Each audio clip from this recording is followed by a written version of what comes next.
Welcome to Disturbing Destinations, a series in which we explore the darker side of the world's countries, towns, cities and states. There will be 5 chapters to these videos.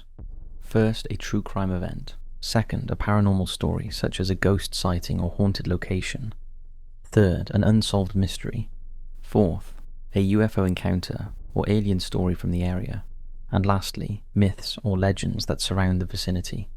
So join us on a spine-tingling journey as we delve deep into the terrifying tales that lurk within the state of Texas. This is Disturbing Destinations. Starting us off with a true crime story is the tale of Charles Frederick Albright. Charles was born in Amarillo, Texas on April 10, 1933, and at a young age, Della and Fred Albright adopted him from an orphanage. His adoptive mother, who was a school teacher, was strict and overprotective of him. By the age of 13, Charles was already in trouble with the law for petty theft and assault. At 15, he graduated from high school and enrolled at North Texas University with a desire to become a medical doctor. However, he failed to complete the pre-med training. At the age of 16, he was jailed for a year after being caught with stolen petty cash, 2 handguns and a rifle. After being released from jail, he enrolled in Arkansas State Teachers College, where he studied pre-med. However, he was later expelled for stealing. He then fabricated a degree, creating a fictitious bachelor's and master's degree for himself. He married his college girlfriend, and they had a daughter, but the marriage ended in divorce in 1974. His criminal activity continued, and he was jailed again. After his release, he became a well-respected community member, and many of his neighbors would ask him to babysit their children. In 1981, he pled guilty to molesting a friend's 14-year-old daughter and received probation. Shortly after, he met a woman named Dixie and invited her to live with him. Soon, she was paying his bills and supporting him. However, throughout their relationship, he was visiting prostitutes, and that is when his killing spree began. On December 13, 1990, he murdered Mary Lou Pratt, a well-known sex worker in Oak Cliff, Dallas. Albright badly beat her and shot her in the back of the head, and grotesquely removed both her eyes with surgical precision and kept them. The following year, on February 10, 1991, he killed another sex worker, Susan Beth Peterson, who was found on the same street as Mary Pratt. She was also shot and had her eyes removed. At this point, the police realized the same person was responsible for both murders. On March 10th, Shirley Williams became the next victim. She too was shot and had her eyes removed. On March 22nd, Albright was apprehended and charged with murder. At his trial, the evidence was deemed primarily circumstantial, and he was only found guilty of the murder of Shirley Williams. He was sentenced to life without parole. Whilst incarcerated, officials reported he still had a fascination with the human eye and took great interest in news stories in which eyes had been cut or gouged out. Albright died at the West Texas Regional Medical Facility in Lubbock, Texas, in August 2020, and is one of Texas's most disturbing, but often less talked about criminals. Let's head on over to White Rock Lake in Dallas to take a look at a chilling paranormal encounter called the Lady of the Lake. This local legend has endured for years, with many proclaiming to have seen her and even offered her a lift. The lake's dark past includes numerous murders and body dumps, with 2 suicides in 1935 and 1942 potentially linked to the mysterious lady's identity. The first sightings of the Lady of White Rock Lake date back to the 1930s, predominantly reported by local high school students. Anne Clark, a local writer, published an account in 1943 of a young couple encountering the lady before she disappeared during their attempt to drive her home. Over the decades, similar stories have emerged, keeping this eerie legend alive. Though the authenticity of these tales is often debated, the Lady of White Rock Lake remains a spectral figure of Dallas's past, refusing to fade away. But the Lady of White Rock Lake is by no means the only ghost of Texas. If we take a trip to the Armstrong Browning Library in Waco, which is a research library and museum, dedicated to the Victorian poets Robert and Elizabeth Barrett Browning, we will be faced with another paranormal entity. The library houses some of Browning's original works and various personal artifacts, such as jewellery, locks of hair, furniture, photos, and letters. Elizabeth Barrett Browning famously wrote the romantic poem, "How do I love thee? Let me count the ways," for her husband, and it seems her love for him has drawn her back to the library in death. Many have reported seeing her walking in the library at night, usually in a long white formal gown that was popular in her time. Most sightings occur on the top floor, and some claim to have seen her figure peering out from the upper windows or carrying a candle through the rooms.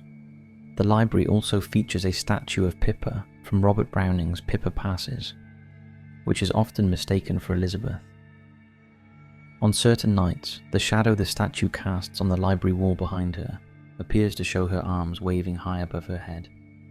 The main floor of the library has many artifacts from the Brownings' lives, making it the perfect place for a ghost of their former owner to feel right at home. But what about aliens and UFOs, you ask? Well, Texas has plenty, but let's look at one of our favourite cases, the Aurora crash. The Aurora Alien crash site is a story that dates back to the spring of 1897 and is associated with a small town in Texas called Aurora. It all started when a strange airship was seen flying over the town early in the morning of April 19, 1897, just before it crashed on the property of Judge J.S. Proctor. The airship exploded and destroyed Proctor's windmill and flower garden. At that time, airship sightings were not uncommon, and many accounts surfaced simultaneously from distant locations, suggesting more than one craft. The incident, still unexplained, has become known as the Great Airship Mystery of 1896 to 97. According to a story published by the Dallas Times-Herald, a small humanoid body was recovered from the wreckage. The being was said to have been disfigured by the accident, but was clearly not an inhabitant of this world. Those who arrived on the scene subsequently buried the creature in the Aurora Cemetery. A small grave marker was erected, which was said to have been carved with an image resembling the visitor's spacecraft. Unfortunately, when the story resurfaced in the 1970s, vandals had stolen the marker. Although the story of the Aurora UFO incident has the potential to attract tourism, most locals in Aurora today seem disinterested in the tale and consider it a hoax. According to them, Judge Proctor never had a windmill, and it's highly likely that he and E.E. Hayden, who is also from Aurora, fabricated the whole thing. Some believe Hayden did it to revive his declining hometown.